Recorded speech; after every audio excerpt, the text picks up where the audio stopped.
Haleluya. Kita akan buka kitab Filipi ya.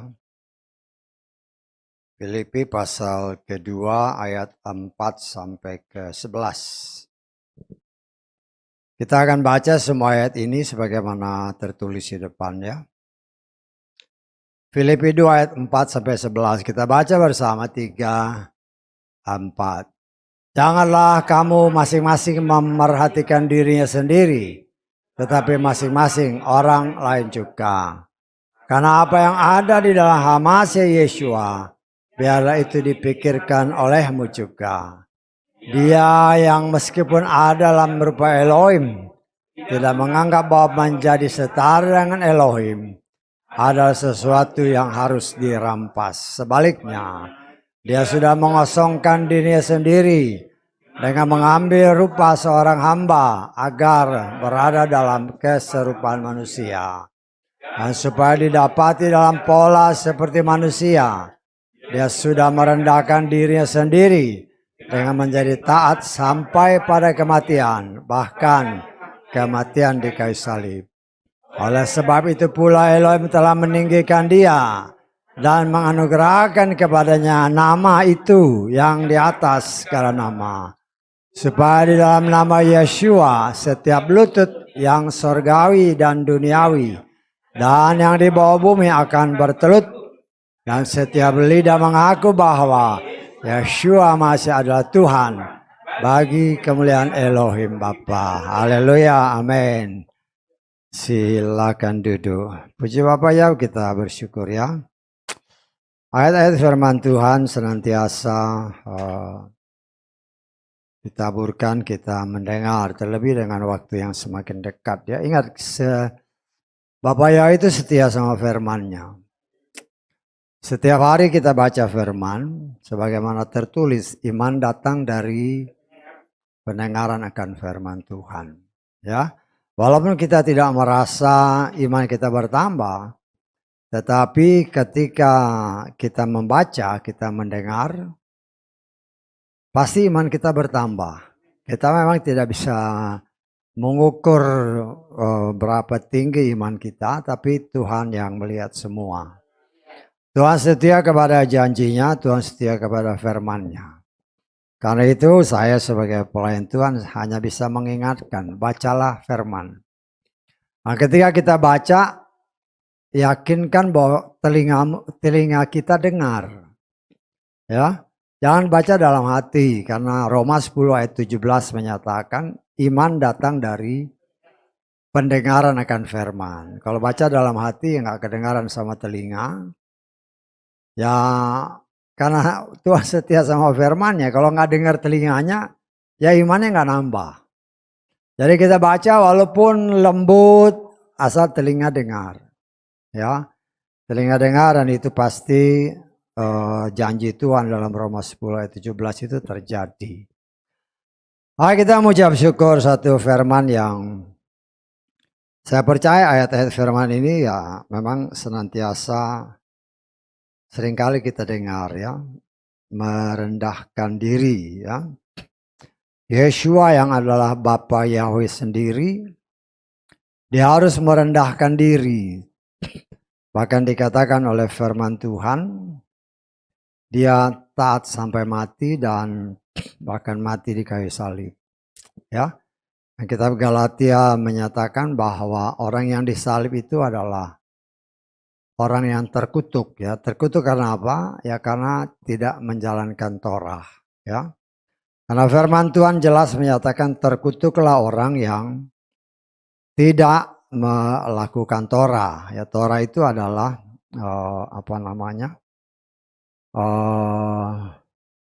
firman Tuhan itu sendiri. Ya, aturan, perintah, dan ketetapan. Kita lihat dalam Galatia pasal ke-3 ayat 13. Hamasya telah menebus kita dari kutuk ya, kutuk Torah ya. Dengan telah menjadi kutuk demi kita, sebab telah tertulis, terkutuklah setiap orang yang tergantung pada kayu salib ya. Torah kita sudah belajar dari 10 perintah yang tertulis menjadi 613 aturan perintah dan ketetapan Tuhan. Satu aja kita nggak bisa lakukan. Dalam pandangan Tuhan semuanya gagal. Bisa tanggap ya? Ya dulu waktu kuliah-kuliah gitu kan, waktu namanya kan dulu istilahnya nggak kayak sekarang ya, ada sistem kredit ya. Kalau dahulu dari sekian banyak mata pelajaran, masih ada pelajaran yang namanya pelajaran Pancasila. Pancasila. Pelajaran Pancasila itu kan hanya hafal aja kan, ya.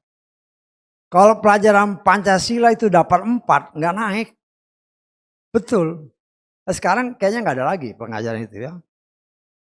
Masih ada nggak sekarang? Yang sudah kuliah ya, nggak ada lagi.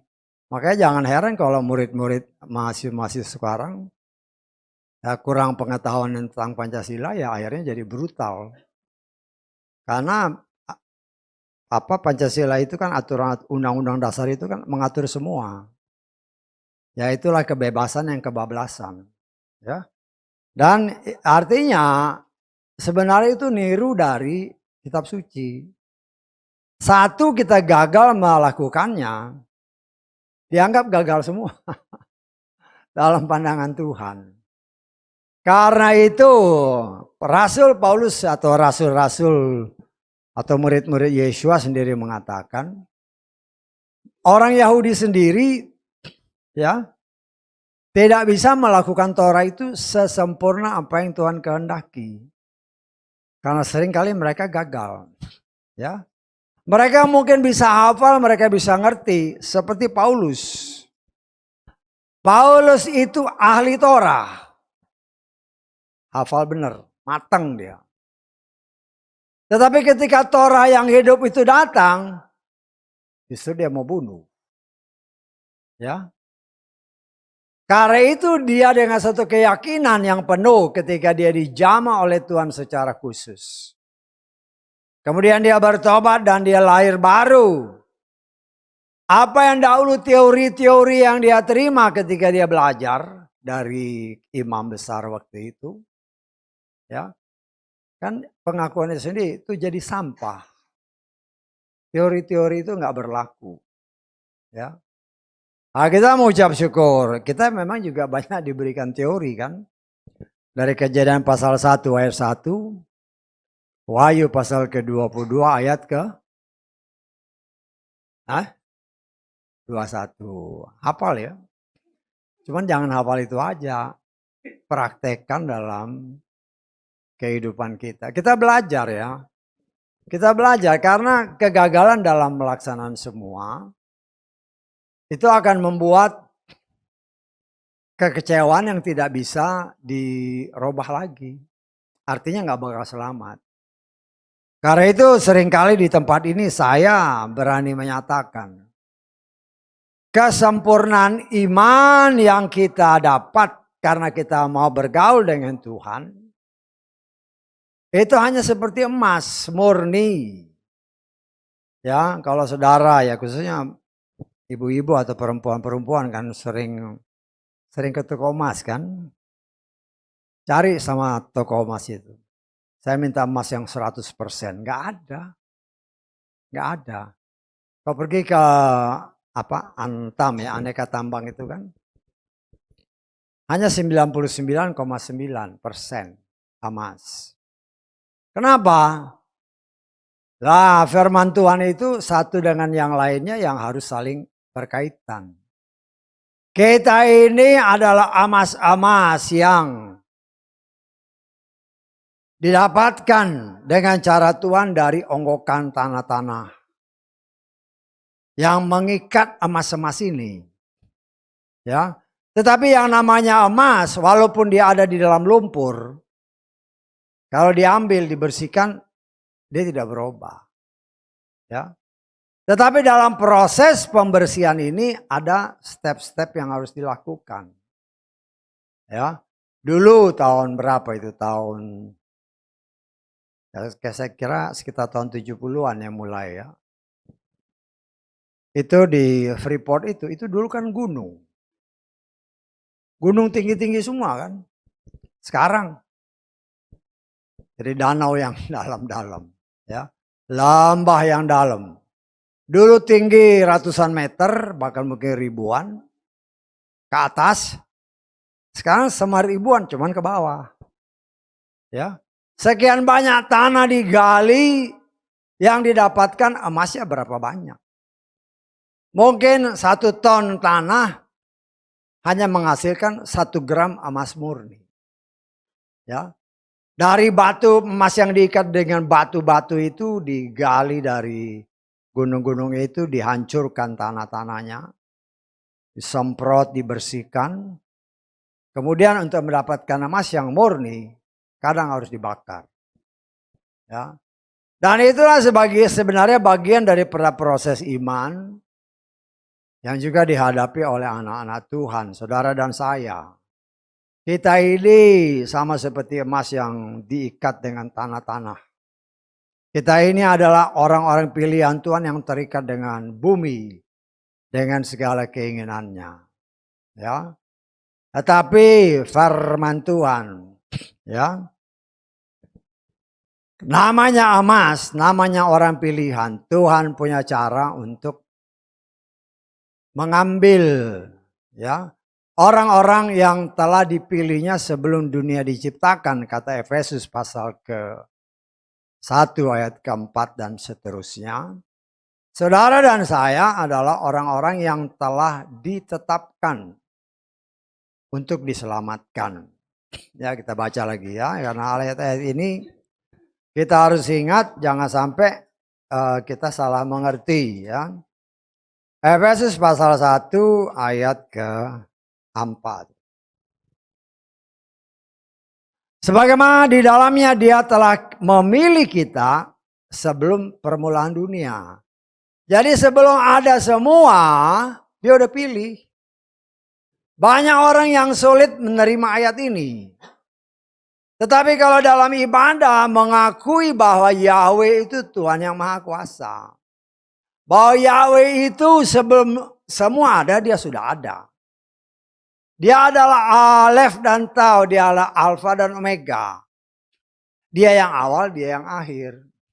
Mudah mengucapkannya, tetapi kalau dikatakan bahwa ada orang yang sudah dipilih sebelum dunia dijadikan untuk diselamatkan. Tetapi ya kalau yang ini sih masih mendingan lah. Ya. Kalau dikatakan Tuhan juga sudah memilih, siapa yang dibinasakan? Oh, banyak orang yang nggak bisa terima. Ya, kita baca ya, karena harus ada pembanding. 2 Petrus pasal kedua ayat 12. Ya, jadi kalau saudara melayani orang ya ingat-ingat 2 ayat ini ya. Karena 2 ayat ini yang satu dipilih untuk diselamatkan, yang satu ditentukan untuk dibinasakan. Artinya Tuhan sudah tahu orang ini selamat apa enggak. Tuhan Bapa Yahweh sudah tahu ketika Yesua memilih 12 murid. Yesua sudah tahu Yudas itu pengkhianat.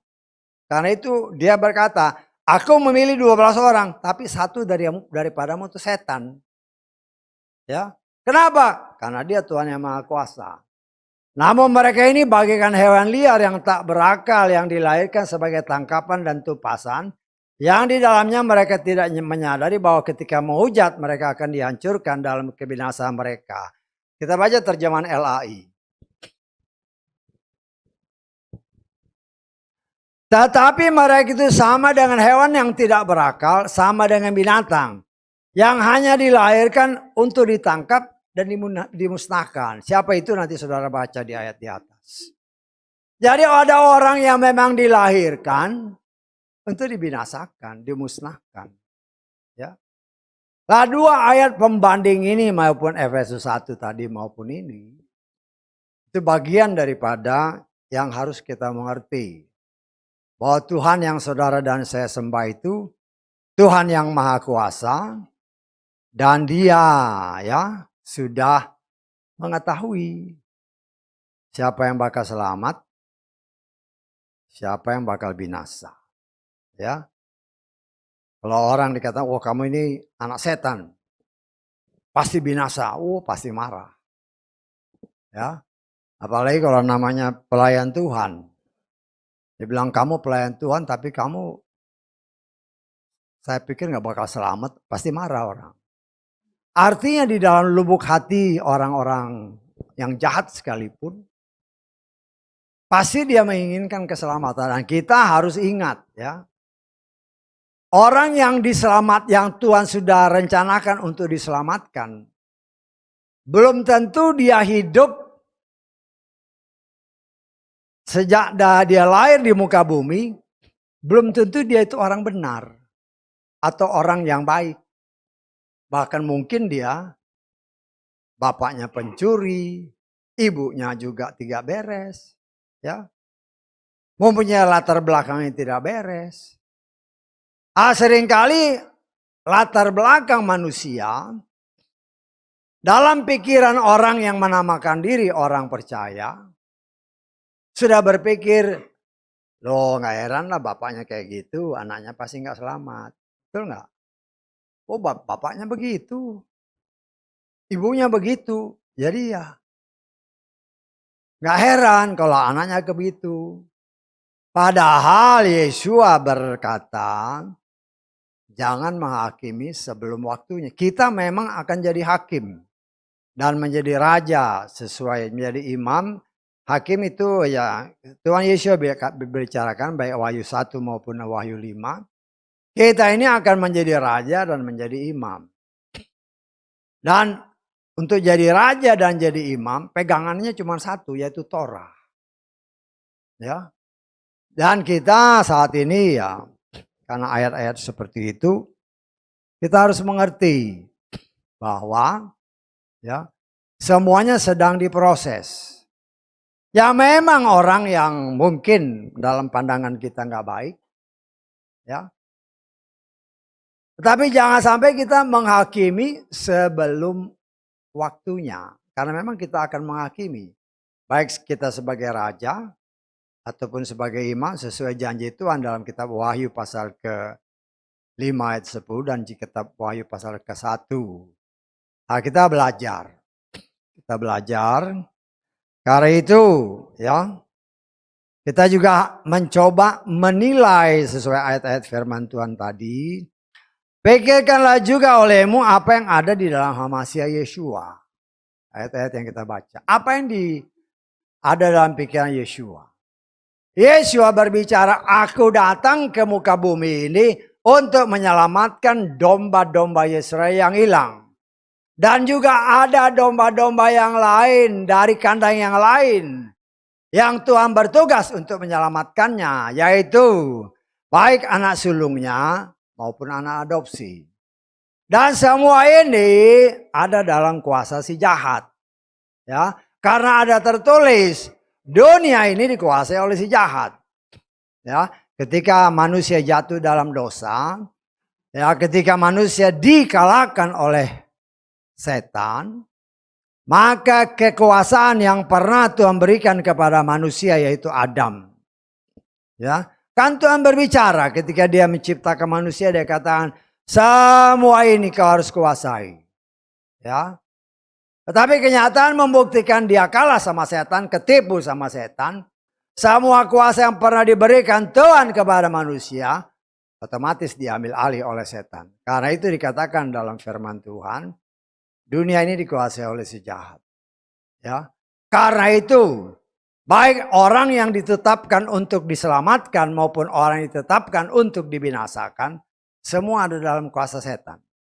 Termasuk saudara dan saya dan banyak orang-orang lain yang menamakan diri orang percaya. Tetapi apabila genap waktunya, Tuhan punya cara untuk menyelamatkan orang yang sudah ditetapkan untuk diselamatkan. Saya tanggap genap waktunya ya. Nah, sekarang ini ya mungkin masih banyak orang yang belum bisa percaya Yeshua, belum bisa percaya Bapa Yahweh. Kenapa? Karena waktunya belum genap bagi orang-orang tersebut. Dan kita mengucap syukur waktu kita Dulu kita pun seperti itu. Tetapi ketika waktunya genap dengan cara Tuhan. Sebagaimana tertulis pada zaman akhir ini Raja Wali yang sedang terbang. Mencari jiwa-jiwa, mencari anak-anak Raja Wali yang sekarang banyak masih ada. Di dalam sayap-sayap ayam-ayam. Ya, ayam-ayam melambangkan anak-anak Tuhan yang makanannya hanya kotoran. Ayam itu kan makannya cari sampah. Ya, anak Raja Wali mereka makannya makanan-makanan segar. Dan ketika waktunya genap dan ketika Raja Wali keliling di seluruh pelosok muka bumi. Anak-anak Raja Wali yang ada di bawah ketiak-ketiak ayam mendengar suara Raja Wali. Mereka terpanggil karena suara. Ya, ketika mereka dipanggil, Tuhan punya cara untuk mulai memproses mereka, membentuk mereka. Sehingga apa yang dia janjikan dalam Efesus pasal 1 itu pasti terjadi dengan caranya. Dan kita mengucap syukur oleh kemurahan Tuhan, kita telah mendapatkan paling sedikit. Ya, bukan saya diambil keluar, tetapi kita mulai bisa mengerti siapa nama Tuhan kita. Siapa nama juru selamat kita. Walaupun banyak orang yang menamakan diri orang percaya, belum bisa menerimanya. Tetapi bagi kita sebagai anak-anak Tuhan, ya jangan kita menghakimi. Asal kita juga tetap berpegang teguh. Berani memberitakan nama Tuhan yang benar itu Yahweh. Nama juru selamat yang benar itu juga Yahweh. Hanya ya, nama itu seolah-olah terselubung karena Yeshua artinya Yahweh Shua. Yahweh yang menyelamatkan. Bukan nama yang lain. Tetapi banyak yang dikenal. Ya itulah. Cara licik setan tanpa disadari. Setan itu sangat takut dengan nama yang maha kuasa. Nama Yahweh. Karena di dalam nama Yeshua ada nama Yahweh. Dengan caranya. Dia memakai alat-alatnya yang bisa dia pakai. Dalam hal ini siapa? Pontius Pilatus. Kita sudah baca dalam Yohanes pasal keberapa 19 kan. Melalui Pontius Pilatus inilah. Ya maksudnya baik. Ketika Yeshua disalib, disalibnya itu ditulis dengan 3 bahasa. Baik itu YHWH. Baik itu Indri, baik itu Inbi. Tetapi sekarang ya saya katakan setan berhasil mengelabui banyak orang. Karena yang lebih kenal adalah Indri. YHWH-nya hilang. Ya. Dan ya akhirnya sampai sekarang banyak orang yang tetap berpatokan kepada Indri. Yesus. Padahal Yesus itu dalam bahasa Ibrani tidak ada artinya. Tetapi itulah cara Tuhan setelah sekian kurang lebih 2000 tahun nama itu populer. Pada akhir zaman ketika waktunya genap, nama itu mulai dipulihkan. Sebagaimana cara Tuhan memulihkan kembali umat pilihannya. Selama kurang lebih 2500 tahun. Sejak raja-raja Israel dimusnahkan Tuhan. Karena mereka menyembah kepada berhala. Diporak-porandakan Tuhan ke seluruh pelosok muka bumi. Tetapi setelah genap waktunya berdasarkan apa yang tertulis dalam kitab Daniel. Kita sudah belajar semua itu. Ya. Kurang lebih 2500 tahun kemudian. Muncullah Tunas Ara. Mulai kembali dipulihkan bangsa ini. Menggenapkan apa yang dikatakan dinubuatkan Tuhan melalui Yeskiel. Kerajaan Yehuda dan kerajaan Israel. Diporak-porandakan ke seluruh pelosok muka bumi. Tetapi nubuatan yang Tuhan berikan melalui Yeskiel. Akan ada waktunya. Bangsa ini akan dipulihkan kembali. Bukan 2 kerajaan. tetapi satu kerajaan. Dan itu sudah menjadi kenyataan. Hanya negara Israel. Tidak ada lagi kerajaan Israel. Tidak ada lagi kerajaan Yehuda. Yang ada negara Israel. Itu jangan dianggap enteng. Itu satu nubuatan yang memang sudah, ya kita pernah belajar ini. Dan sudah diberitakan dan saya percaya kita sudah melihat bukti-bukti ini. Dan kita pun harus melihat ini sebagai suatu tanda bahwa waktunya sudah semakin dekat. Ya, kita baca lagi ya, Yeskiel 37. Ayat ke-22. Aku akan membuat mereka, perhatikan ya. Kata-katanya diperhatikan. Aku akan membuat mereka menjadi satu bangsa di tanah itu, di atas pegunungan Israel. Dan satu raja menjadi raja mereka semua. Mereka tidak akan lagi menjadi dua bangsa. Dan mereka tidak akan lagi terbagi menjadi dua kerajaan. Dan itu sudah terjadi tahun 48. Itu sudah dinubuatkan ribuan tahun sebelum terjadi. Kurang lebih 2500 berapa? 20 tahun. Pohon ara mulai bertunas. Dan apabila pohon ara itu bertunas, kata firman Tuhan di dalam kitab Matius pasal ke-24. Ya. Generasi ini, generasi yang muncul pada tahun 48. Ya. Mereka akan melihat kedatangan Yeshua HaMashiach. Ya. Yeshua HaMashiach. Kita lihat ya. Matius 24 ayat 32 sampai 35. Pelajarilah perumpamaan tentang pohon ara. Berbicara pohon ara, kalau saudara lihat di dalam kitab firman Tuhan dalam Yeremia 24, berbicara pohon ara itu berbicara bangsa Israel ya. Bila mana rantingnya sudah menjadi lembut dan daun-daunnya bertunas, kamu mengetahui bahwa musim panas sudah dekat. Demikian pula lah kamu ketika kamu melihat semua ini. Kamu mengatakan bahwa dia sudah dekat di ambang pintu. Perhatikan ayat ini. Sesungguhnya aku berkata kepadamu, generasi ini sekali-kali tidak akan berlalu sampai semua ini terjadi. Nah, generasi ini yang banyak orang menafsirkan menurut saya salah. Banyak yang salah karena mereka ngambil dari Mazmur. Kita baca Mazmur 90 ayat ke-10. Umur kami 70 tahun dan jika masih ada kekuatan 80 tahun. Ini umur bukan generasi. Tetapi ini yang diambil oleh banyak orang. Dimasukkan ke dalam kitab Matius itu. Itu salah.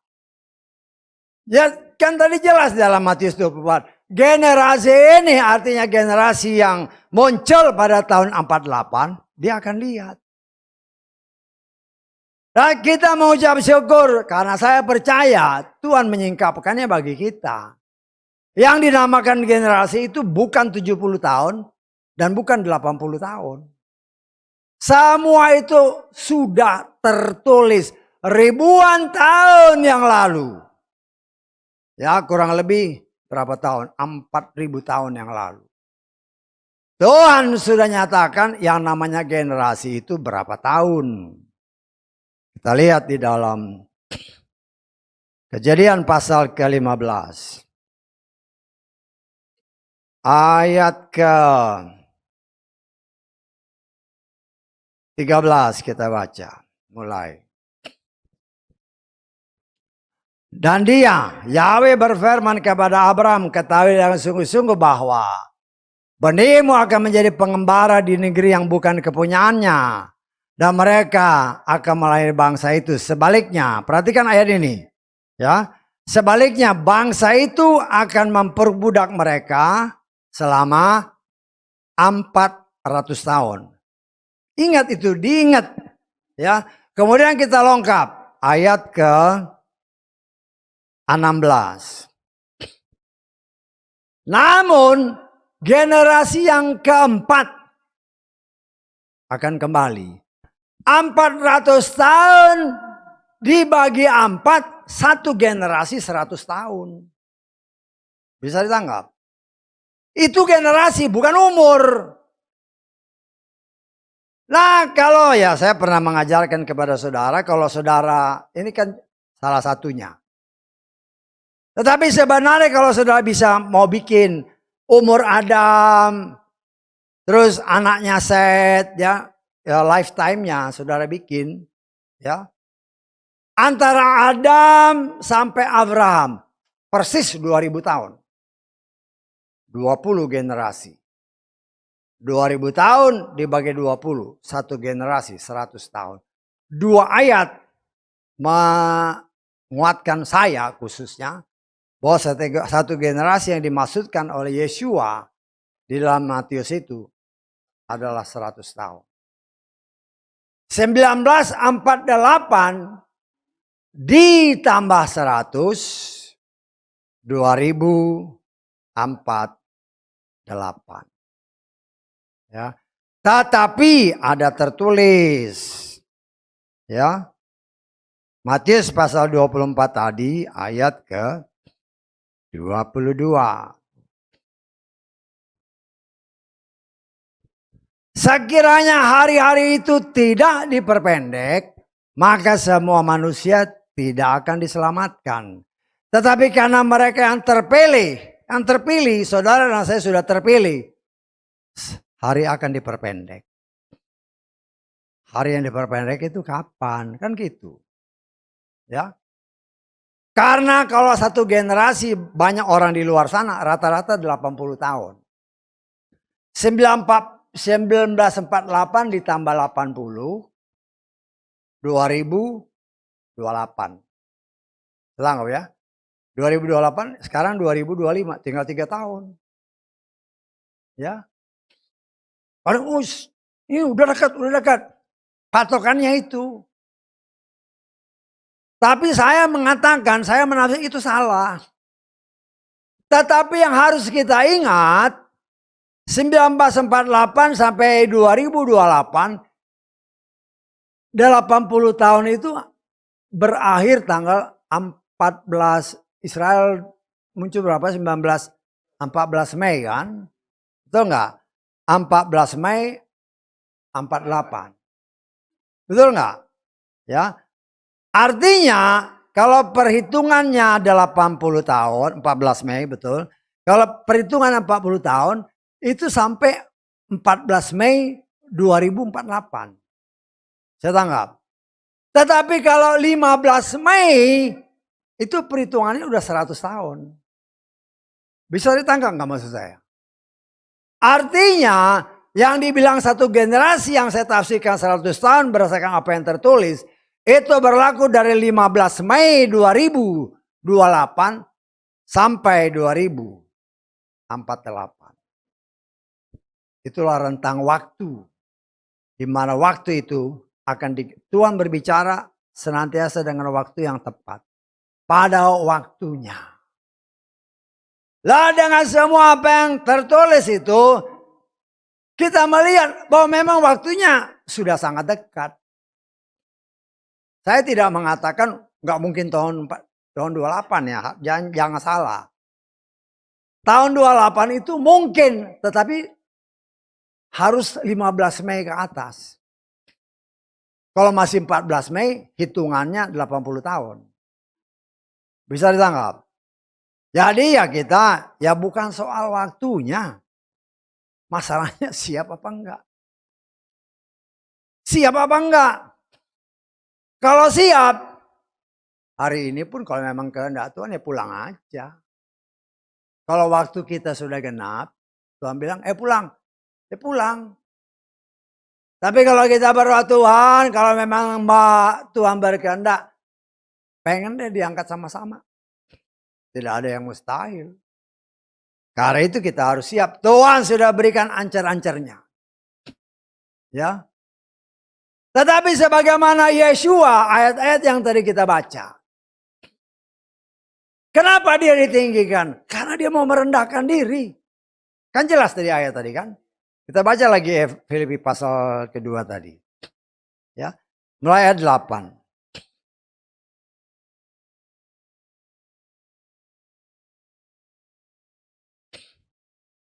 Supaya didapati dalam pola seperti manusia, perhatikan. Dia sudah merendahkan dirinya sendiri dengan menjadi taat sampai kepada kematian, bahkan kematian di kayu salib. Karena dia merendahkan diri, perhatikan. Oleh karena itu pula Elohim telah meninggikan dia. Bisa dilihat, ya. Kita harus mengikuti teladan Yeshua Masiah. Kalau kita mau diangkat, rendahkan dirimu. Sama seperti Yeshua. Kenapa Yeshua diangkat? Karena dia merendahkan diri. Dia mau berkorban bagi saudara dan saya. Ya, kita melihat bahwa Torah seperti apa yang seringkali diingatkan. Kita baca Ibrani pasal ke-10 ayat 1. Ya, sebab Torah mengandung bayangan. Jadi kita harus berpikir yang disebut Torah itu dari Kejadian sampai Ulangan, itu bayangan. Wujud nyatanya pekerjaan Yeshua. Ya.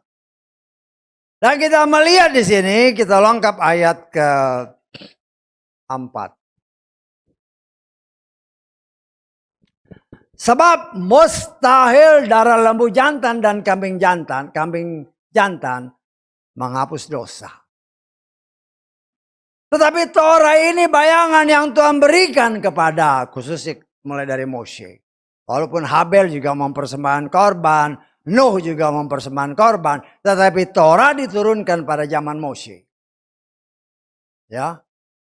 Diajarkan oleh Tuhan supaya kita, karena itu di dalam korban-korban yang dipersembahkan, ada korban sajian, ada korban penghapus dosa, ada korban bakaran dan sebagainya. Begitu banyak macam korban. Di mana darah binatang ini dicurahkan sebagai pengganti. Ya, kita sudah belajar apa yang terjadi di Taman Eden.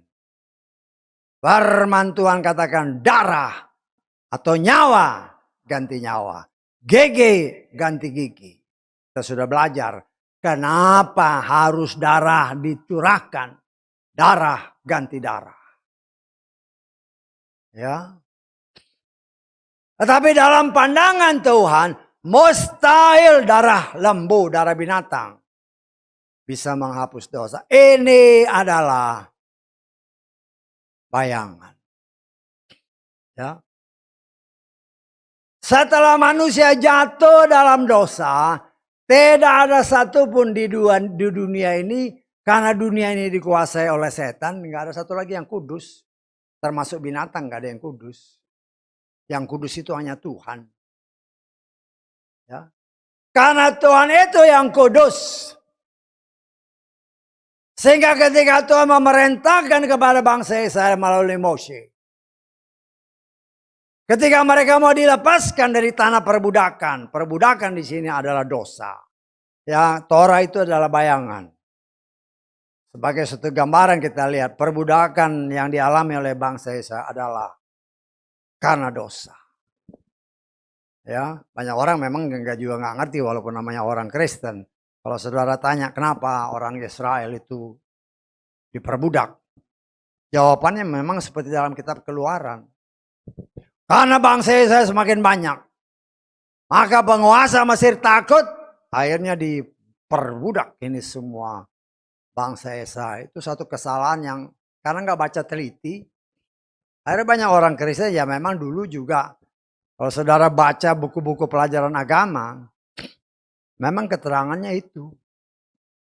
Karena bangsa Israel semakin membeludak, orang Mesir ketakutan, akhirnya mereka punya cara menekan bangsa ini, akhirnya diperbudak. Supaya apa? Supaya jangan bertambah. Tetapi ada tertulis semakin ditindas, justru semakin banyak. Ya.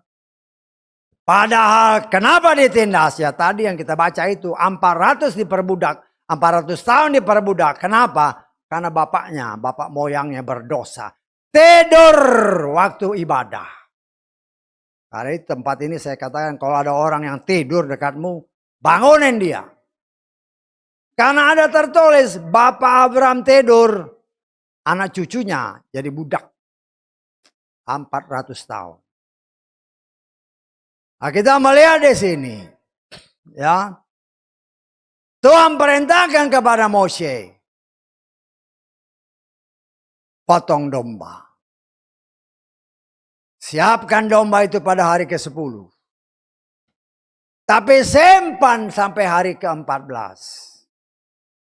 Baru dipotong pada hari ke-4. Itu nubuatan yang Tuhan sudah berikan. Sejak manusia jatuh dalam dosa. Tunggu pada hari ke-14. Baru disembelih. Oleh kemurahan Tuhan apa yang tertutup ribuan tahun. Kita memperoleh kasih karunia Tuhan buka. Dan saya sangat percaya apa yang boleh kita tafsirkan. Manusia Adam jatuh pada hari ke-10. Tapi pada hari ke-14 tunggu sampai hari ke-14 baru dipotong domba itu. Antara Adam sampai Yeshua persis 4 hari. 4.000 tahun. Baru disembelih. Tapi selama menunggu waktu, potong si lembu dan si kambing. Tapi firman Tuhan katakan darah domba, darah lembu. Mustahil menghapus dosa. Karena itu dia yang kudus ini harus turun. Menjadi domba Paskah. Yaitu Yeshua. Ya. Karena itu dikatakan dari ayat-ayat kita baca. Dia yang mempunyai kedudukan. Memang dikatakan setara. Memang dia Tuhan sendiri. Karena nggak ada lagi yang kudus. Hanya dia yang kudus. Dan karena cinta kasihnya kepada manusia ciptaannya. Yang memang sudah ditetapkan untuk diselamatkan. Dia harus merendahkan diri menjadi manusia. Yang kita kenal bernama Yeshua. Mau tergantung di kayu salib, mau menderita kutukan yang seharusnya jatuh kepada kita. Tetapi untuk menyelamatkan kita, dia rela tergantung di kayu salib. Darahnya tercurah untuk menyelamatkan orang yang percaya kepadanya. Ya, kita melihat cara Tuhan yang luar biasa. Dia mau merendahkan diri. Dan karena dia merendahkan diri, Tuhan meninggikan dia. Nama di atas segala nama. Setiap lidah mengaku. Dan setiap lutut bertelut.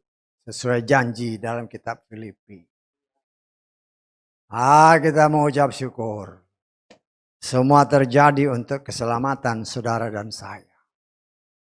Ketika memulai pelayanannya. Pada usia 30 tahun sebagaimana kitab Lukas. Pasal ketiga ayat 23. Kenapa harus umur kita baca ya Lukas 3 ayat 23. Dan Yesus sendiri berumur kira-kira 30 tahun.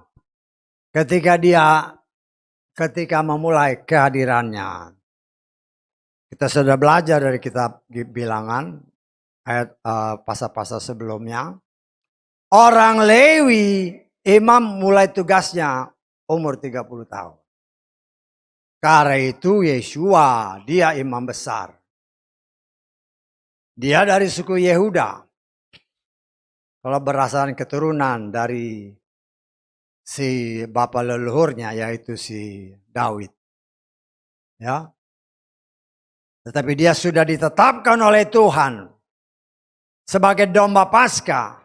Sebagai singa dari Yehuda. Ketika dia turun sesuai waktu Tuhan. Dan setelah berumur 30 tahun. Torah adalah bayangan. Orang Lewi adalah bayangan. Orang Lewi mulai tugas pelayanan umur 30 tahun. Karena itu Yeshua harus menggenapkannya. Apa yang kita baca dari Ibrani 10. Torah bayangan digenapkan oleh Yeshua. Ya. Jadi umur 30 tahun berdasarkan firman ini dia mulai pelayanannya. Torah adalah bayangan. Yeshua adalah wujud nyatanya. Ketika dia memulai pelayanannya, dia dibaptis oleh si Yohanes Pembaptis. Sepupunya, Yohanes Pembaptis itu sepupunya. Ya.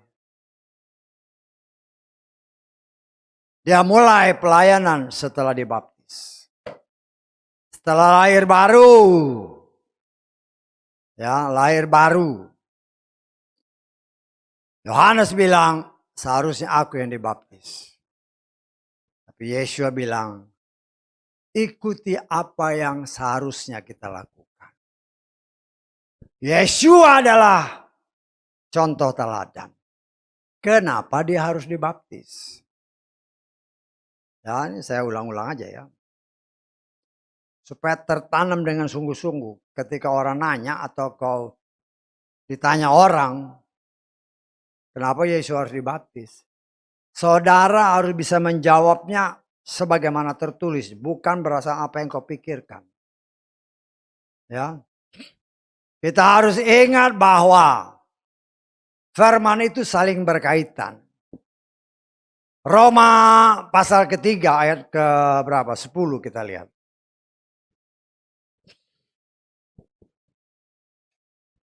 Sebagaimana yang telah tertulis, tidak ada yang benar, bahkan seorang pun tidak.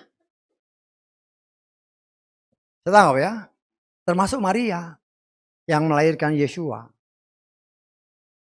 Saya tanggap. Semua orang yang dikandung dilahirkan melalui seorang wanita,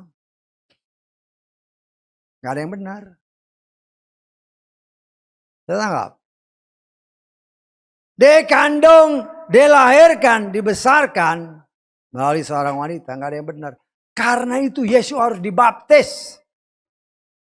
Yesus harus mati, menguburkan dirinya melalui baptisan.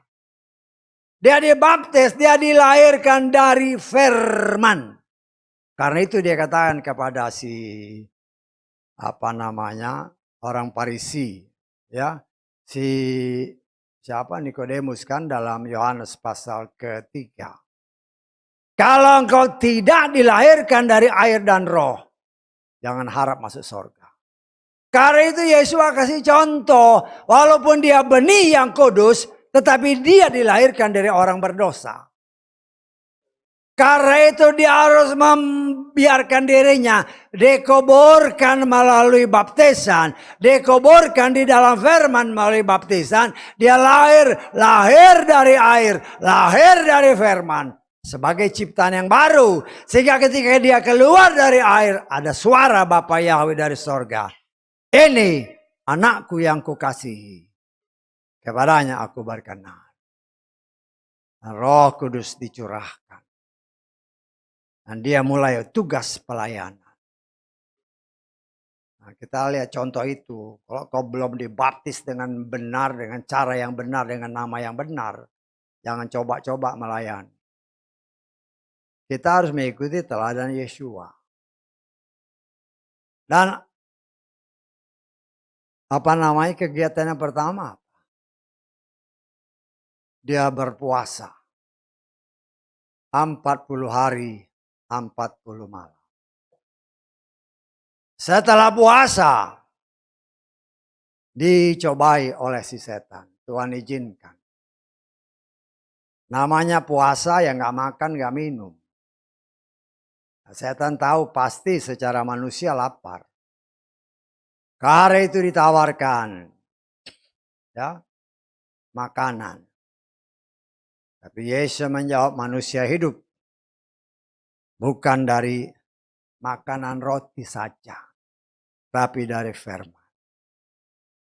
Apa yang Yesus lakukan adalah wujud nyatanya. Tetapi bayangannya adalah Torah. Kita lihat di dalam Ulangan pasal ke-4. Ulangan pasal 8. Kita baca mulai ayat kedua. Engkau harus mengingat seluruh perjalanan di padang gurun yang Yahweh Elohimmu telah menuntunmu selama 40 tahun. Yeshua puasa 40 hari, 40 hari kan? Itu nyontor dari sini. Dia harus menggenapkan ini. Apa yang ditulis di Torah berdasarkan Ibrani, itu bayangan.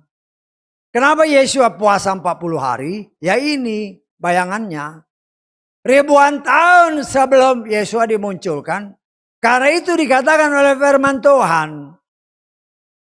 Ya di dalam kitabmu, kita baca kembali ya. Kita lihat dulu dalam Ibrani pasal ke-10 tadi. Ayat ke berapa ini? Ayat ke-7. Lalu aku berkata, lihatlah aku datang. Perhatikan, dalam gulungan kitab telah tertulis tentang aku untuk melakukan kehendakmu.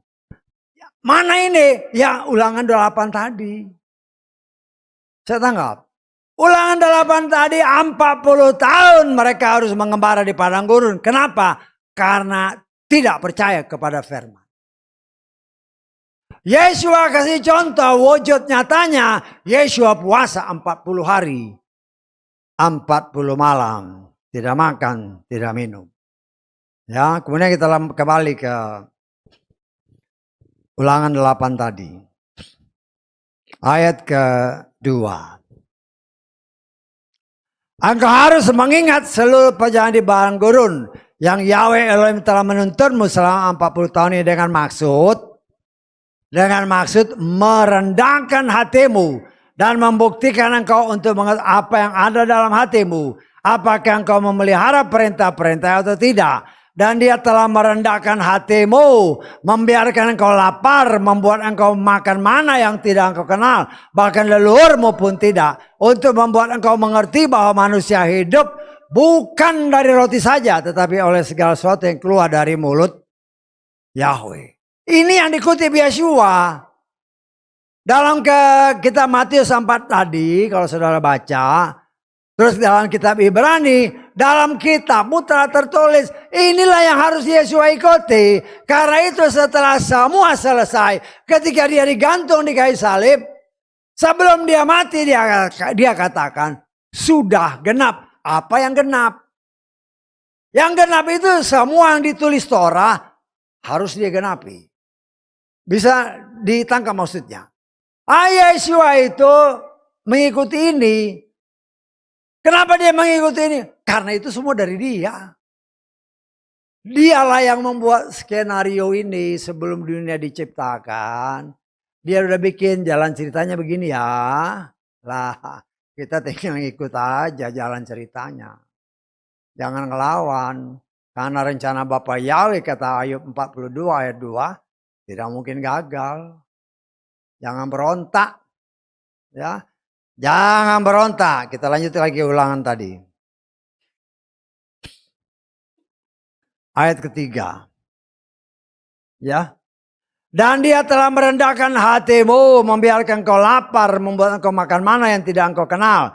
Bahkan leluhurmu pun tidak, untuk membuat engkau mengerti bahwa manusia hidup bukan dari roti saja, tapi dari segala sesuatu yang keluar dari mulut Yahweh. Pakaianmu tidak menjadi lapuk, di tubuhmu kakimu tidaklah menjadi bengkak selama 40 tahun. Gambaran bangsa Israel 40 tahun. Satu angka yang seringkali dipakai Tuhan. Satu masa yang ditetapkan oleh Tuhan menggambarkan kehidupan manusia. Di padang gurun, di tengah dunia ini. Apa yang dikatakan Tuhan? Tuhan berikan mana? Roti dari sorga.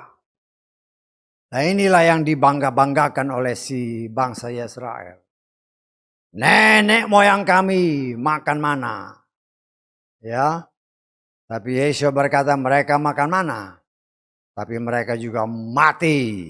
Karena apa? Karena mereka tidak percaya.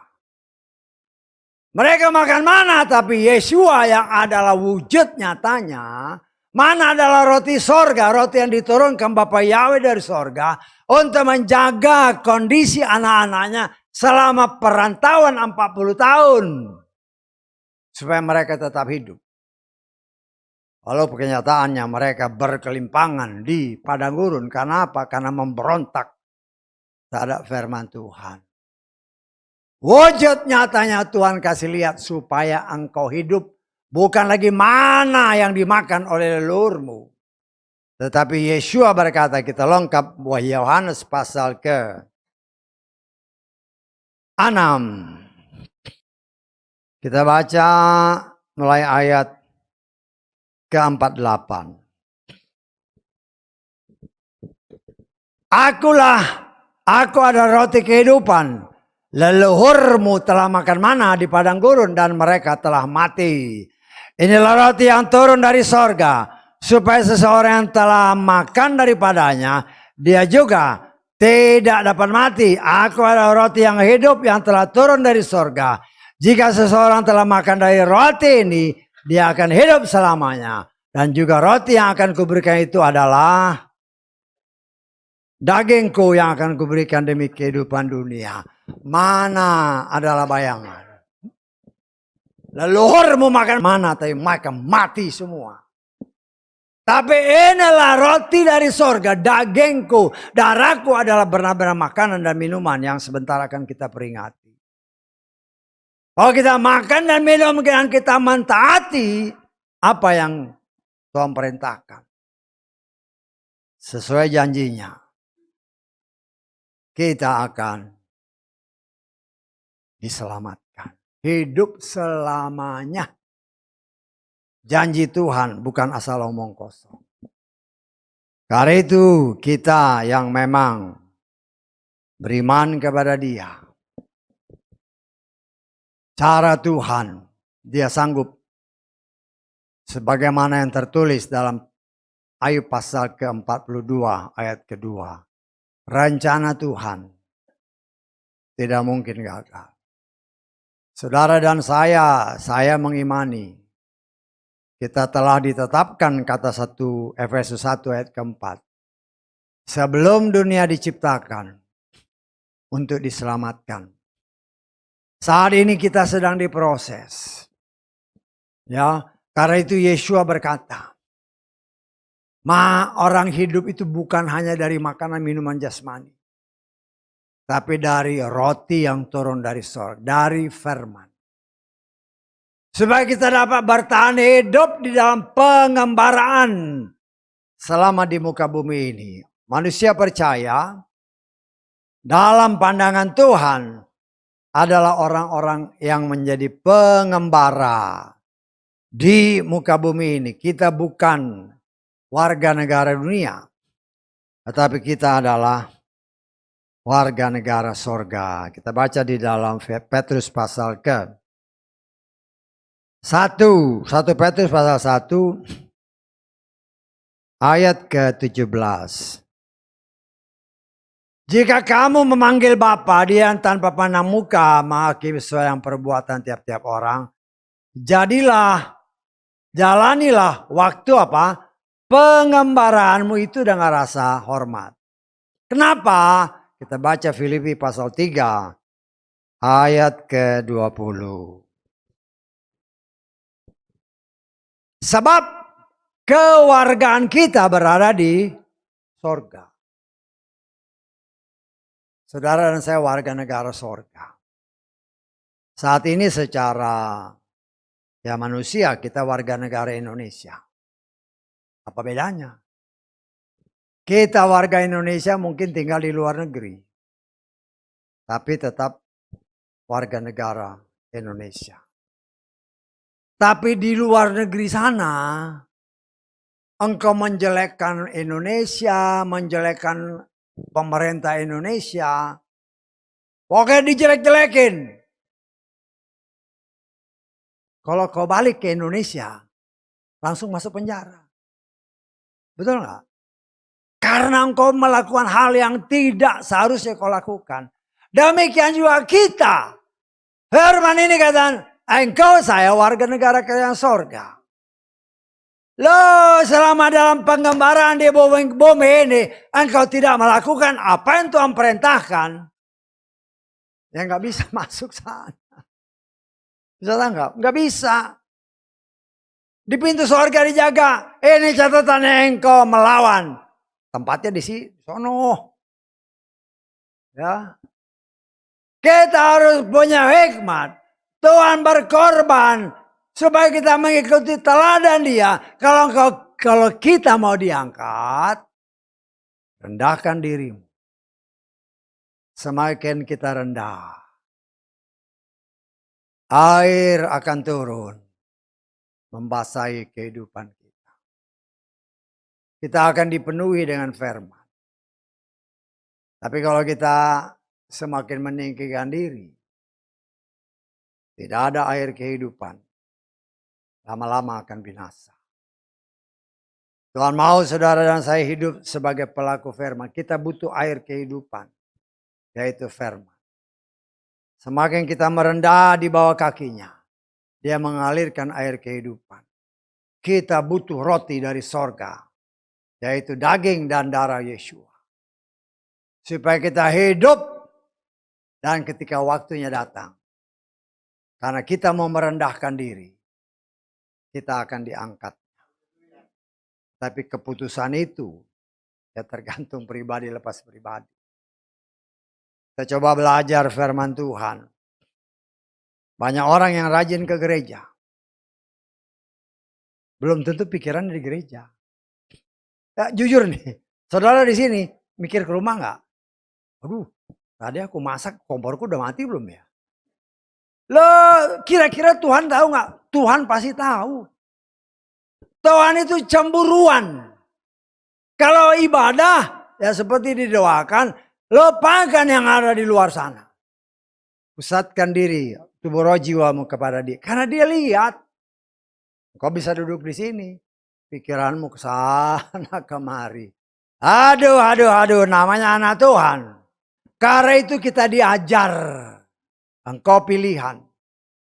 Tetapi bertindaklah benar-benar sebagai orang pilihan. Ikuti teladan Yesua. Anggap saya percaya ketika kita mengikuti itu. Ya, ikut seperti kereta. Kita ini ada gerbong-gerbongnya. Tetapi lokomotifnya di depan itulah Yesua. Jalannya sudah tetap. Jangan keluar dari rel celaka. Karena itu mari saudaraku yang dikasih oleh Bapa Yahweh. Ayat-ayat firman Tuhan ya biar terus menerus kita ingat.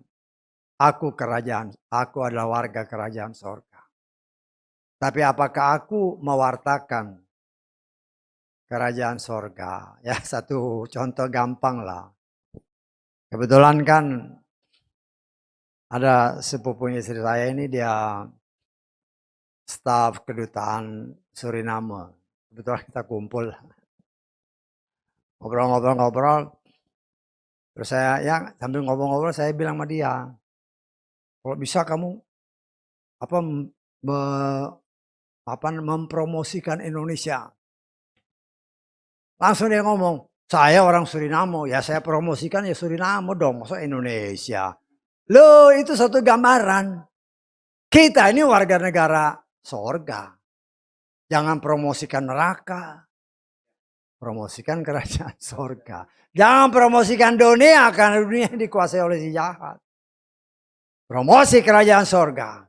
Kalau engkau mau ke sana, kembali. Setelah pengembaraan kita genap, kita kan akan kembali ke sana. Tapi kalau engkau tidak melakukan apa yang menjadi undang-undang sorgawi yaitu Torah, saya percaya tidak mungkin engkau bisa kembali. Karena itu mari kita menyadari semua itu, kita sama-sama berjuang. Saudara berjuang, saya berjuang. Pertahankan kewarganegaraan sorga yang Tuhan berikan kepada saudara dan saya. Dengan mempromosikan apa yang tertulis. Dan bukan suatu hal yang mustahil. Banyak jiwa yang memang mungkin kita tidak tahu. Tapi mereka adalah umat pilihan Tuhan. Yang memang bisa aja melalui kita. Mereka dimenangkan untuk kemuliaannya. Haleluya. Amin. Mari kita bangkit berdiri.